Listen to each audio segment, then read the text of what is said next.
and Harvey on 98.5 The Sports Hub. Let's go. Hey, everybody. We are Toucher and Hardy, Town Fair Tire Studios, 617-779-0985. You can watch us on YouTube. Subscribe to 98.5 The Sports Hub on YouTube. Watch us on there. I'll tell you that much. Big time stuff today. Can't get enough on a rainy Thursday. Oh, but Nick and I had a fun back and forth. Nick came in here before John managed to show up today. Early bird my ass. But Nick and I had some time in the studio, which we don't normally get. Nick came in here and he said, "Spring has sprung." And I said, "Yeah, sprung a leak." And we had a good laugh, the two of us. And we could have kept it going, but when you've nailed it, and credit to Nick, he knew to leave it alone. Nick knows to leave on whatever someone else says. Yeah. Well, he's a very unselfish setup man, and he gave me a great line, and I punched it up, and we left it. Yeah, it was a good morning. Yeah, good job, Nick. Yeah. Sprung a leak. Right, because it's raining. Right, a lot. And then Wallach showed up here half an hour late. Nice John, what was going on? There was a big accident on the Mass Pike. No, there wasn't. There was. Very big. My exit was closed. No. What exit? Exit 123 eastbound, which is the exit from the Mass Pike to Route 128 north. Oh, sorry, 95 north. Big accident. Exit closed. Traffic a mile or two back. Something I didn't know was there until I got there. So usually I get in about 10 after 5, and today I got in at about 20 minutes of 6. So where did you have to go? You had to stay on the Mass Pike? I had to stay on the Mass Pike, go all the way into the exit with the hotel over it, and come back around. Oh, yeah. Why could you have gone south?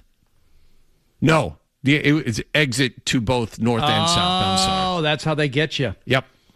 Okay. And you were able to avoid the people trying to get off the freeway? There was a lane open to get you over to Watertown? Yes, there was. It was not good.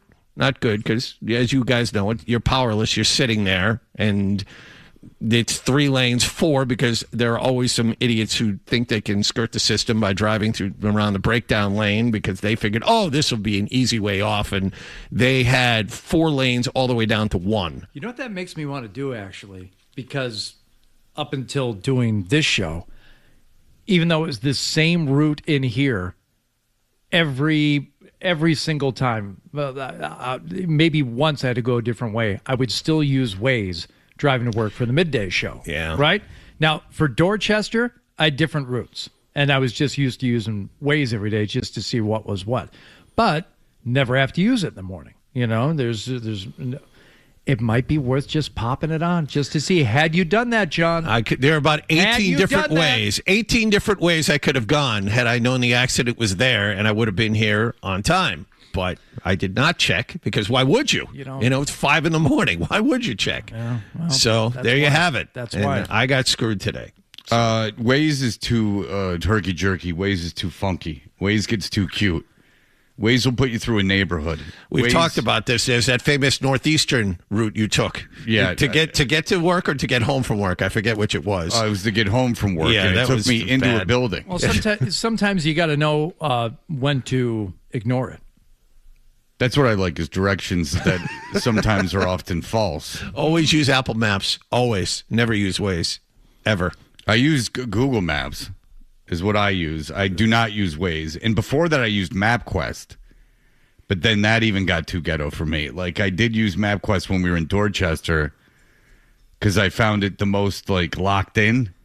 Well, you've probably got a pretty slick computer set up at home. Do you print out the MapQuest, when you have to go somewhere? I don't have a printer at home. What? I bought one and I couldn't put it together. What? So I ended up throwing it away. What? I don't even have a printer at home. I don't believe that. You're not all technologically buttoned up there in the Toucher household? No. I don't know, strangely enough. My My parents, if you get into any of their cars, will have a tabloid-like book of maps, should they need one. Yeah. You know, they still have them. And my dad has had the same car for years and years and years. And you can tell when they've gone on. They can't go on journeys in that car anymore because it's got 500,000 miles on it or something. He's very proud of it, and it's the boogermobile, as we call it, because of the fingernail clippings and boogers that are everywhere. They'll be in town tomorrow in a rental car. I would not want to get the rental car after them. But the notion of having maps, I mean, like idiots like the idiot children like Beaton have probably never had to carry like a map around in the car with them. Oh God! I mean, that kid didn't start driving until 2015. Is that right?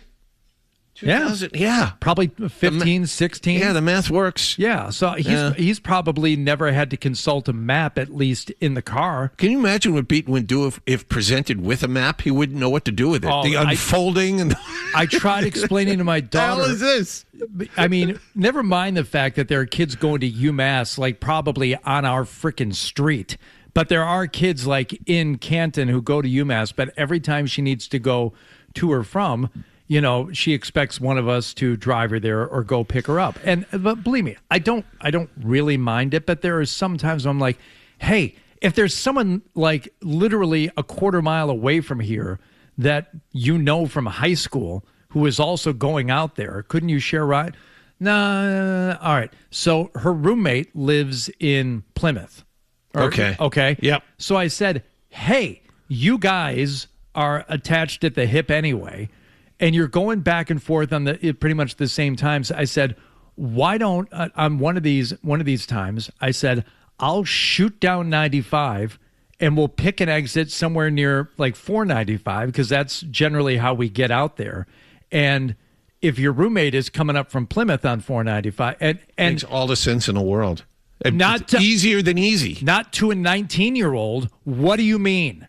I said, we'll pull off the highway, and that way, I'll do it, for you or for your roommate, for Liv, if she's going back, and that way her parents only have to drive her that far, and I'll drive you guys the rest of the way, and then maybe when you guys need to be picked up next time, they'll come pick you up, and I'll drive down there to the same spot and pick you up. And I was trying to show her like on my hand, and then I drew it how like roads work and where these points of meeting would meet up. She has no clue. I don't even know if she is like, if she knows directionally where she is in relation to home right now. They just have no concept. Did you ever have to do that going out to Michigan State? Did you ever drive with someone close who lived close to you to go out there? No, but I paid to have my car there as a freshman. So okay. I always had a car at school. Okay. Yikes. Can't hide money. Well, as he likes to say. I didn't trust leaving that 83 Cavalier sitting in the driveway back in Troy. I mean, first of all, the neighborhood was rough. And, I wanted to have my sweet whip with me on campus. Sure. She was used to those dirt roads in Troy. She needed to let it kick in the country. Yeah. She couldn't just be out there. Did you use the handicapped pass that so many people were a fan of using at Michigan State University? No. Was that a thing? Oh, that was a huge thing at Michigan State. At least when my friends went there, a lot of kids would pay for handicap stickers so you could go, or the thing that hangs on your rear view so you could park in handicap spaces. Sounds like you're friends with a bunch of pieces of crap because I didn't know anybody who did that. Yeah, you did. That would lie about so they get a handicap. They didn't lie. They just access? bought them off someone with a handicap pass. They were like, they could sell them for like $300. So someone who had a handicap pass would sell it for $300 and you would get it. Nah. I did rack up parking tickets starting as a freshman. And this continued after I graduated. And as I've said before, the mark of any truly successful college graduate is someone who stays in their college town for 2 years after graduating. Yeah. Which I did. Working at, the T-shirt shop and the radio station, making $5 an hour. And I got so many parking tickets in college and after college. And I don't know why, but my car, either the insurance or the registration was both in my name and my mother's name. So they used to send bench warrants for my mom's arrest to the house in Troy. And I thought it was the funniest thing in the world. And you want to talk about a piece of crap kid.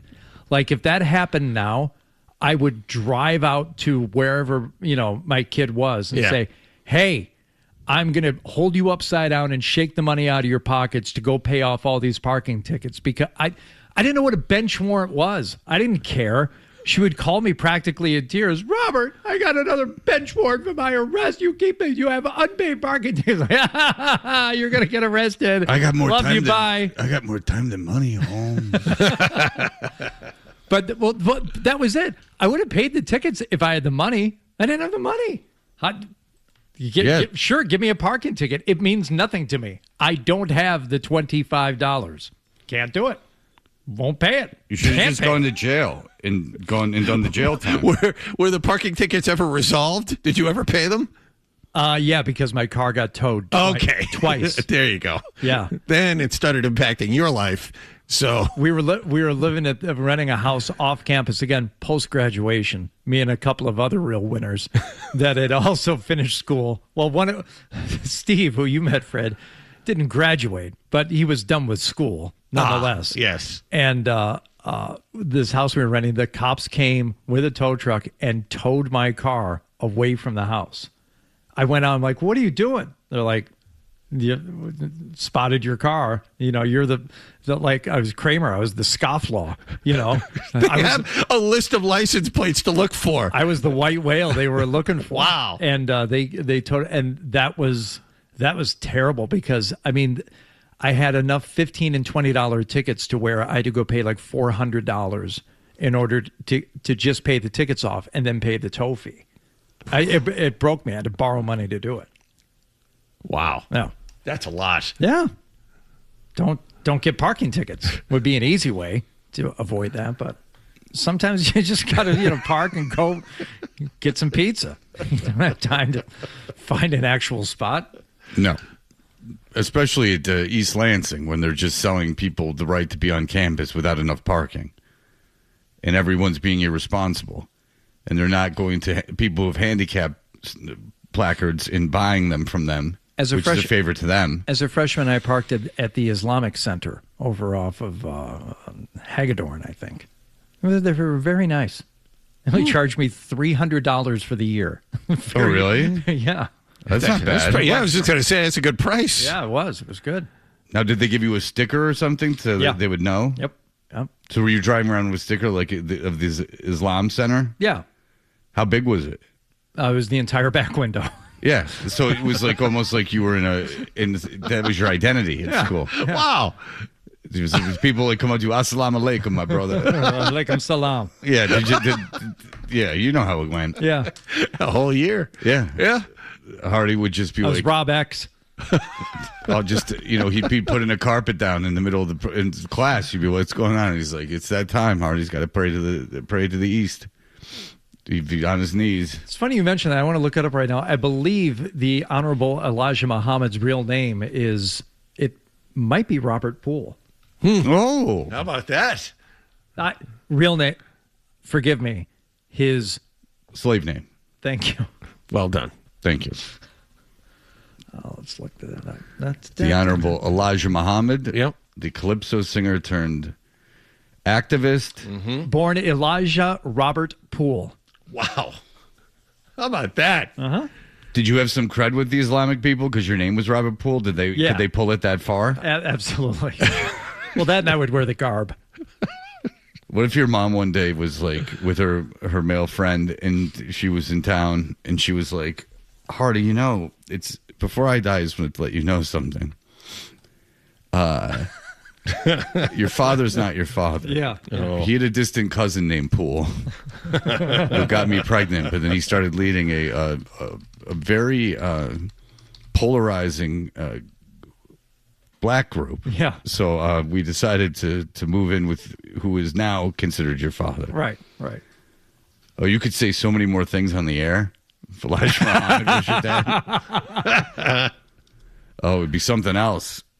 could get away with anything. All right. Well, listen. A rainy day today, but a fun day for us. One of our former, well, not one of our, one of my guys, one of my former mentees went on to do something huge. And we have that as filmed by his mother. Of course. And so we will have some of that for you. Don't worry about it, but it's coming up at 7.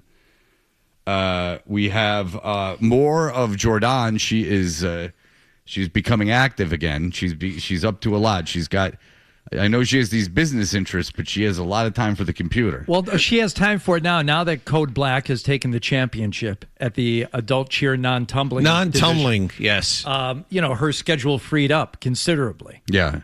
If you don't know what Code Black is, her cheer team. Yeah. And Belichick, her boyfriend, will go to these events, and now he's taken to wearing what appear to be homemade fun hats. Crocheted. Yeah, like crocheted, yarny hats that have been put together, I'm sure. And it looks like a grandpa, so with his grandchild. Like, oh yeah, you want grandpa to put on this hat? Sure. Okay. I sit here and blow bubbles. Yeah. You were terrific. You were terrific today, sweetie. That's great. You have a Werther's. Now when I go home, you were terrific.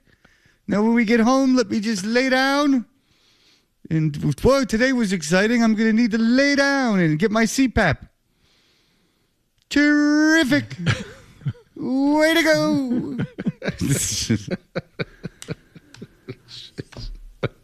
Quite a life he's carved out for himself. God, I wish they would have a kid. And how funny it would be if you were like kindergarten soccer and he's like 80. Because he would be. He's like 80 at kindergarten soccer. Yeah. He's one of those guys who would force himself to coach because he doesn't really want to spend more time with the kid, or he knows better than the coach, the suburban dad, like you, who has no idea and just had to volunteer. So if you're standing like on the sideline and then this like and Bill Belichick comes up and you're like, oh my God. I'm like, you're not going to see this kid graduate middle school. But I mean, elementary school. It's stated. He probably lived at 86. It's stating the obvious, though, but doing the math, yes, Jordan could be his grandchild, and conceivably there are other young adult cheer members on Code Black whose grandparents were in the stands watching them. And the conversation could easily be, someone doesn't know Belichick, my granddaughter is on top of the pyramid. Which one is yours? Well, that one's mine, but it's not my granddaughter. How about this? He'd be older than the other grandparents. Yes. That was what I was going to say. Because he's 74. I'm 51, and my parents had me in their 30s, and they're 84. So he's only 10 years younger than my parents, and he's 23 years older than me. So that means that the grandparents of people Jordan's age. No. 80. Your parents are 80. Yeah. And your kids are. And my kids are in their teens. Right. But they're not 24. So Bill would be older than the grandparents in there. Do you understand? No. Because if your kids were Jordan's age, your parents would be much older than Bill by like 20 years. But Bill is how much older is Bill than Jordan? 50. Let's say at 50. She's 25, he's 74. So say that he had a kid at 25. Right.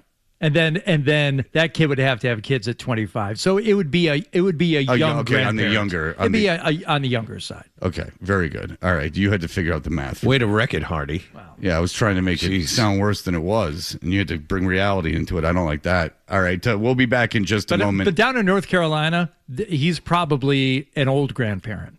Yeah, well, thank you for bringing it back. Yes, they do have them young down there in the South, even though it's a lot of people from the North infiltrating South Carolina.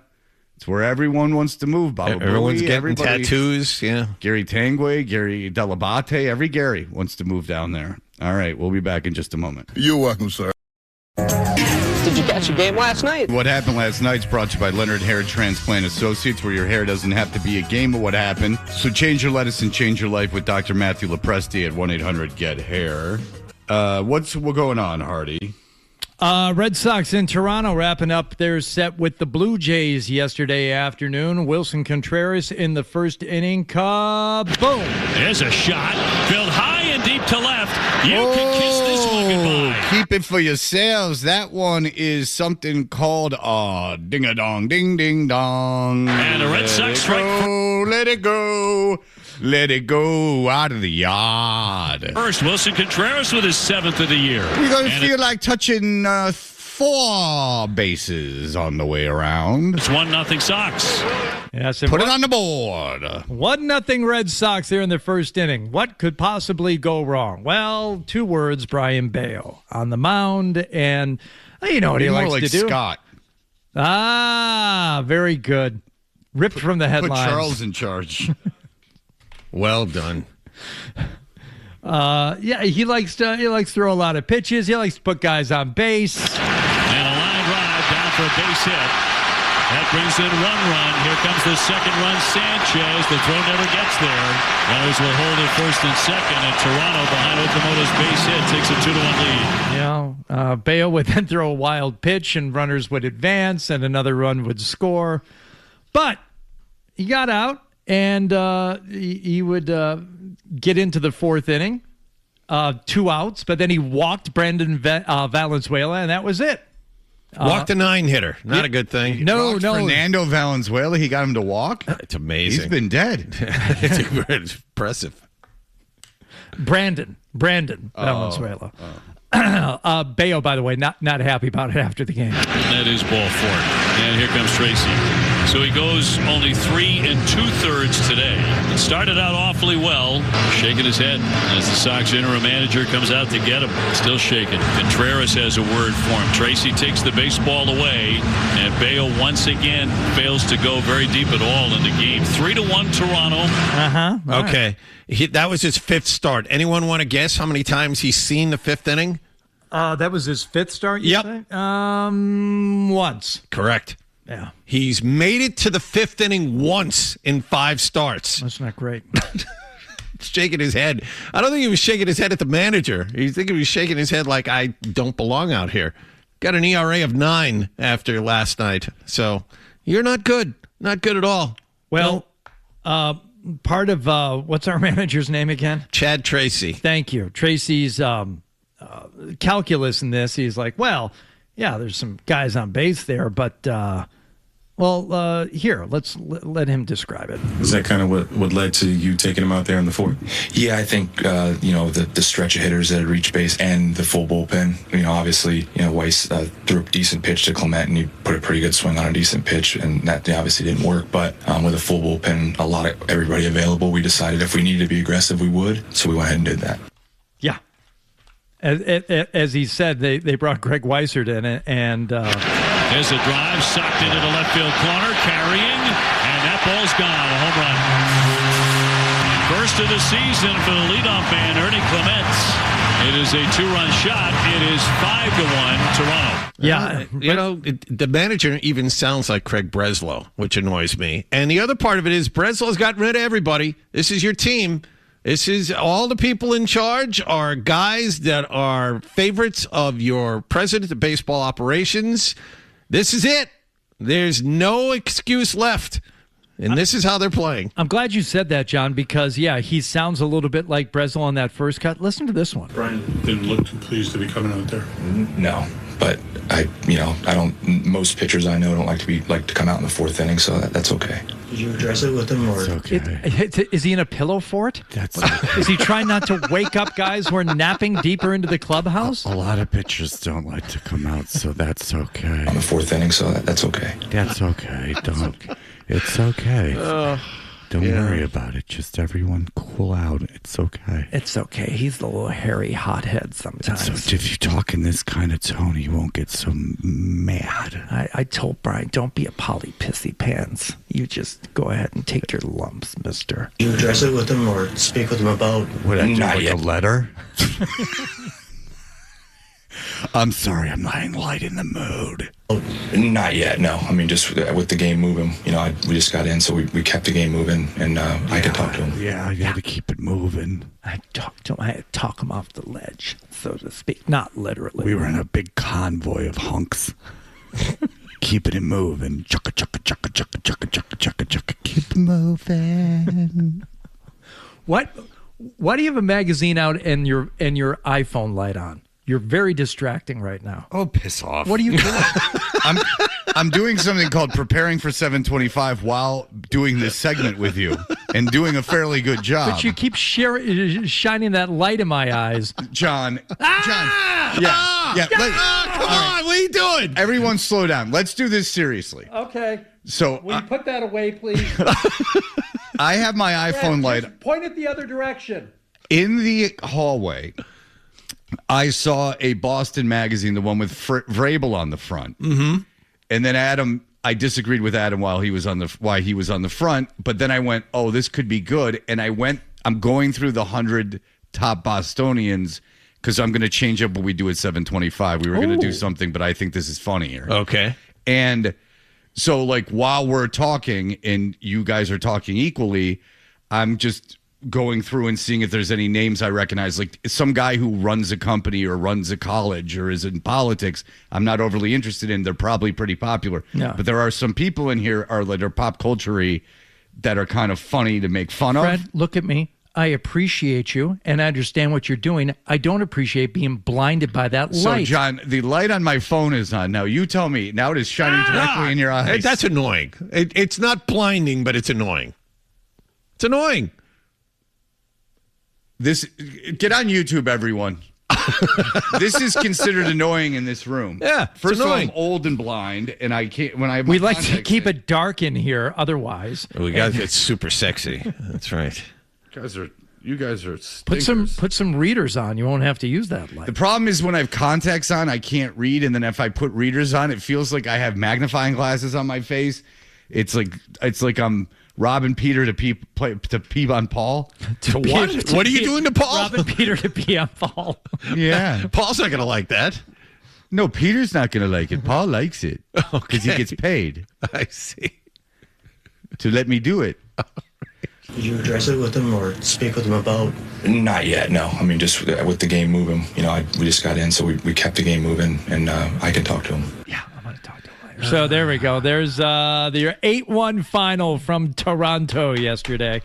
Garrett Crochet, by the way, talking about his injury and kind of talking around it a little bit, but the question as to whether or not, it was avoidable in any way. As a pitcher, it's something that's, I guess I said it was preventable. Maybe it's not entirely preventable. Sometimes there's just variables that are outside of our control. I skipped that start in spring. So maybe looking back, that was a sign of something that was to come. I don't really know. What do you think? I don't know what to make of that. Shoulder inflammation is what to make of that. He is on the injured list. For a team that's already in last place. That's what you make of it. Regardless of how he tries to paint it and how much doublespeak you get from the interim manager and the president of baseball operations, this team stinks. Okay. They're awful. Whoa. They're not worth your time. That's the bottom line to all of this. John at 985thesportshub.com. Get rid of the H. Oof. That's right. Get rid of the H. Good enough. You The only time you should leave out the H. You need to get well. Jazz Wallach never gets rid of the H, right? Shut up. You ain't gonna get well until I get good. Made me feel good. All right. Before we get into the Your mouth. Before we get into the playoff results from last night from both the NHL and the NBA, let's check in with Marco Sturm, whose team does not play until tomorrow night. Mm-hmm. Celtics, of course, they will go tonight. But I was surprised to see this one pop up. Marco Sturm. Now the Bruins won in overtime in their last game, but not much sleep. It was just there was a lot going on. When you face those kind of games, and you never know which way it's gonna go. It's not just one game. It's also from the other night at home. There was a lot of things happening in the last 3-4 days. So I feel like I was hoping I would sleep like a baby, but I didn't. So he's still suffering through sleepless nights after a win in the playoffs. Yeah, coaches never enjoy wins. They only like wring their hands over losses. Well, go to the trainer's room and get some Percocet, you turkey. That's not going to put you to sleep. What if it has that opposite effect? Yeah, fair enough. I'll have to experiment. And as we know, James Higgins was a healthy scratch for that overtime win over the Sabres. Anything else on that, Coach? Yeah, no, I mean, he was in the mix too. But end of the day, I didn't, it's a Game 7 for us, so I didn't want to put him in a bad spot too. And he still needs to learn a lot. He played great so far to this point. Hopefully I can use him again down the stretch. But yesterday, I thought experience going into a game like that. Can't blame them for that. No. A lot of people would like to see Higgins, but you can't. You go with the experienced guy. He came in and he played fine, and we're all excited when he got his his first point there when he was called up. But beyond that, had he done anything that would warrant his inclusion on a playoff roster? Just night in and night out without giving it another thought. No, you need him to score goals to merit a spot. He's not a checking line forward. You go with the experienced guys. Now, they may not be as big of an offensive threat, but in theory, they'll be more disciplined in their own defensive end. There's no time to play around. You found out how you have to win games in this series, and it's all defense. It's defense with an opportune goal. You're gonna win, limiting opportunities and having Swayman stand on his head a couple times. You can only depend on getting 2 or 3 goals. You got to keep them under 3 goals, basically, to feel comfortable about winning. You have to keep them under 3 goals, I would assume. No, that's a fair statement because this team isn't scoring 5 or 6 a game. So I would agree. You keep in the 1 or 2. I'm just saying, if you in a vacuum, now games go other ways, and you give up 4 in a period, or you could go out. Who knows? You could go out and score 4 goals in a period. Like, things happen, but in a vacuum, if you were going into the game and you were saying, how are we going to win this just based on the most likely scenario, it would be to keep them under 3 goals. And sure. And then that might take it overtime, and then whoever scores in overtime. And so, yeah, I would. You've learned enough. You've learned your lesson. At least against this team, you got to keep it extremely tight, and you can't afford to have a kid out there that makes a mistake defensively at any position. Right, and especially in an elimination game. Now, there was one possible elimination game last night in the Stanley Cup playoffs, 2 in the NBA postseason. How did these teams fare? I know. Well, I went on the internet. Okay. Shush. Don't tell people they can find out on the internet. We'll all find out together, presumably, when we get to. Maybe you'll find out. I already know. I'm a sports guy, too. Pistons won. Oh man. God, come on, man. I wasn't even going to mention it. That was a real good one, too. I don't have to say anything. That was one to sit down and really soak in. All right, so we'll be back in just a moment. Who cares? It's never changed. It's never changed. It's the same thing over and over and over and over. It's just never good. It wasn't funny the first time. Toucher and Hardy, mornings on the Sports Hub.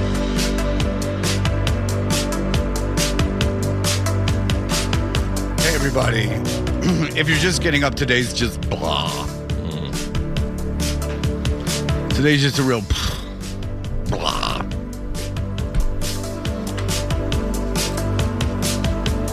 Did you guys find the room dark today for some reason? It's like dark in that corner. Yeah, it's like dark. I'm having trouble But then again, I've been blinded from that direction for the last several minutes.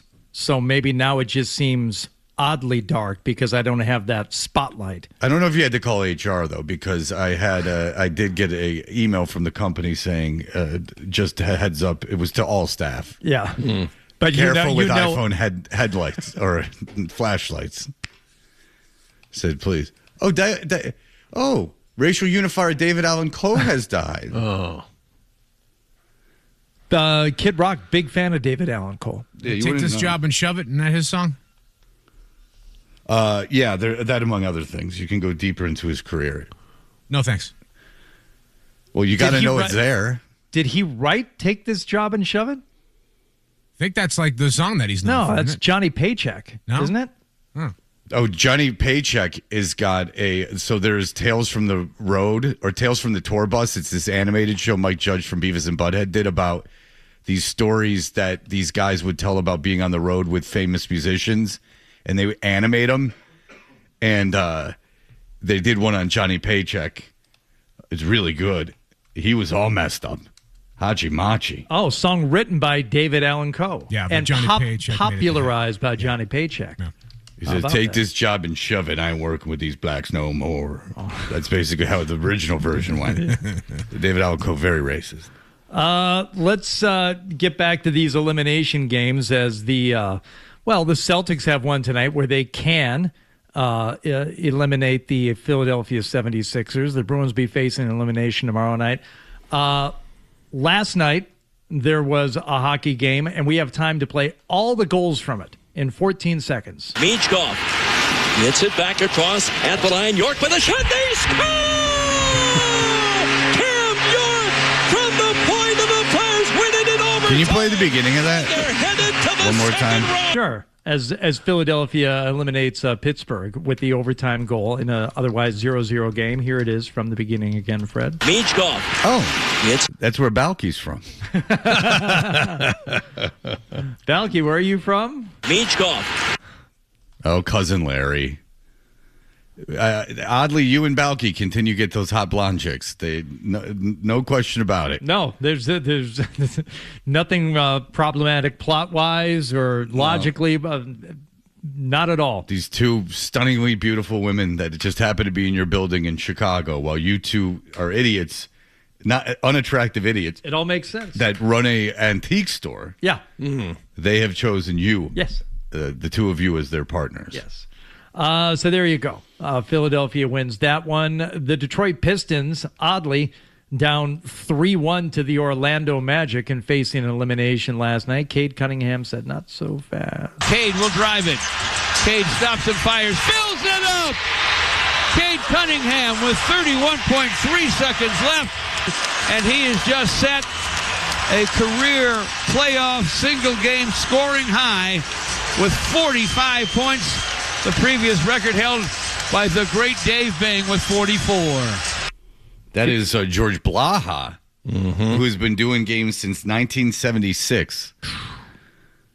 I was 1 year old. So it's from the moment I moved to Detroit until now, George Blaha has been doing the Piston games. And Cade Cunningham obviously feeling a little better after that collapsed lung. Pistons 116-109, still trail the series 3-2. Well, call me a naysayer, but it does concern me that Cade Cunningham has to be otherworldly for you to squeak by Orlando. That game was like a 4-point game late in the fourth, too. Not a lot of other scorers on that roster.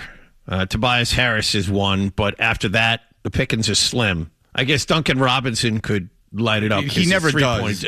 But in theory, if he gets Duran, hot. in theory, should be scoring for you, but he's not shooting in this series. Yeah. He shot the ball 6 times. And last night it was Tobias Harris with the 23s you mentioned, John. Duncan Robinson, Jalen Duran, both had 12. Everyone else in like mid to low single-digit scoring. They have a guy, Karis LeVert, who comes off the bench. LeVert is good for 35 points or 0. Yeah, it just depends on what night you see him. Last night it was 2. Yeah. It also depends if Cunningham's playing. When Cunningham's not playing, LeVert was going for 30. Yeah. But when Cunningham's in, he's incredibly ball dominant. He hadn't been earlier in this series as much, but last night they obviously told him, just you do this. And it was the same on the other end. Blanchero was the same way. Banchero, whatever the hell. Boncaro, 45. I think he got 45 too, right? Yeah, he had 24 points like before the first half was over. Boncaro. Boncaro. Mira. Boncaro. Lakers had a chance to eliminate the Houston Rockets in L.A. last night, right? Big step up in La La Land, and LeBron James. Dinah Shore was there. Bob Hope, Dinah Shore, all the luminaries turned out to see if LeBron James would be the star. 16 seconds. James, a deep three. Short rebound. Smith. Foul applied with 11.9 remaining. And James now 0 for 6 from three-point range. So they're playing every other night. James is 41 years old. Houston has no one over the age of 22, basically. Well, they do. He's just hurt. You understand what I'm saying? Yeah. And so, like, every game this series goes on seems to wildly favor Houston. I mean, they're playing every other night, and LeBron is 41, and LeBron played 39 minutes last night. I mean, this can't be easy on him. Amen Thompson played 46 minutes last night, and he was jumping out of the building at the end of the game. I can't help it. Marcus Smart fascinates me that he's part of this Lakers team and he's starting and he's firing up threes. And I've seen this act before, man. When they were doing the rosters on whatever national game they had. He's the new Derek White. Whatever national game the Lakers he hasn't been shooting were on, and they put Marcus Smart up there as like the first guy, like Marcus Smart. No, Oklahoma. Where'd he go? Oklahoma State, I think. Oklahoma State. Yeah, I'm like, oh, that's right. I keep forgetting he's a Laker. He's a Laker. Yep. He's bounced around quite a bit last 4 years. But he landed in L.A. because they desperately needed someone to play. Anybody who was making no money. That's dangerous. So Houston was up 3-0 in that series. Lakers were up 3-0 in that series. And as we all know, no NBA team has ever come back from a 3-0 deficit in the postseason. Ever, ever, ever. Right. And only a handful of teams who have been in a 3-0 situation have even managed to force a Game 7. So, Celtics a few years ago. Yeah, one more win for Houston, and they will be in rarefied era forcing a Game 7. And the Lakers could be looking at the first team ever to lose a best of 7 after going up 3-0. That'd be great. And for LeBron, it'd be great if LeBron called it quits after this year, after that happened. There's pretty good chance of that happening. What's funny is there really is that, and I mean, it'll obviously, because it's LeBron and the Lakers, they'll get it talked about, but it should. That would be an historic collapse for the NBA. Oh, no, it should be, but he's not going to quit playing basketball. The thing is that's interesting, and I believe we went over this on the air, is who can get him. Like, realistically, who could pay for him? And it's really only Cleveland. Like, Cleveland, according to there was a huge article like a month ago in ESPN about where he could go. Was Golden State one of the other possibilities? Yeah, but they can't pay him. Like, he could go to Golden State. Like, there's some teams that just won't take him. Yeah. And there's some teams that can't pay him, but they would take him, and Golden State was one. The only team that conceivably, according to this article, that would pay him is Cleveland. That the Lakers don't really want him anymore. Obviously, they want to move on. And so the option is to go to Cleveland or to play for kind of a veteran around whatever his veteran's minimum is now. I think Golden State's going to be off the table pretty soon. I mean, they're talking about letting Steve Kerr go. Well, he's not going to get fired. No, but the point is, I think he'd retire. Kerr is going to move on one way or another. Well, and I don't think LeBron's going there if Kerr's not there. Yeah, Kerr's not getting fired from there. He's like Popovich. He's not getting fired from there. You wouldn't fire him either. No, I wouldn't. But they're trying to figure out a way to peacefully separate at this point. I don't think that's the case. I think Kerr's mulling over if he wants to retire or not. I don't think that they want him out of that team. What would he's only 60. He's the reason I say that, Fred, is I was just reading something yesterday about how Golden State and Steve Kerr have talked. They've tabled their discussions. They're going to talk again next week. Right. I think that's more leaning. I think if Steve Kerr said, I want to come back, that Golden State would not stand in the way of that. They might be talking about what the attitude's like going forward, and if Golden State's like, we want to rebuild, Steve Kerr might say, okay, well, I don't want to be a part of that. I think maybe that's part of it, only because, Steph Curry now is on the wrong side of 35. Jimmy Butler's coming off a serious injury, and they got a bunch of role players around him. How old's Draymond Green now? Well, I mean, Draymond Green's not very good anymore. Well, the point is, they've had their run. They're barely making play-in tournaments at this point. No, with Steph on the roster and healthy. No, I think time.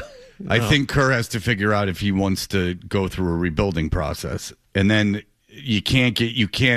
ever get rid of Curry, he can't play in another uniform. Correct. So you're going to, how long he wants to play, and he could probably play for a long time. I mean, who knows? But he missed a lot of time this year. Yeah, but he just seems like a guy that could keep playing. No, he can, but I mean, if LeBron can play, you're only going to get him 60 games or 55 games. Oh, sure. No question about that. I mean, he won't qualify for league awards. Of course not. Which is why even play.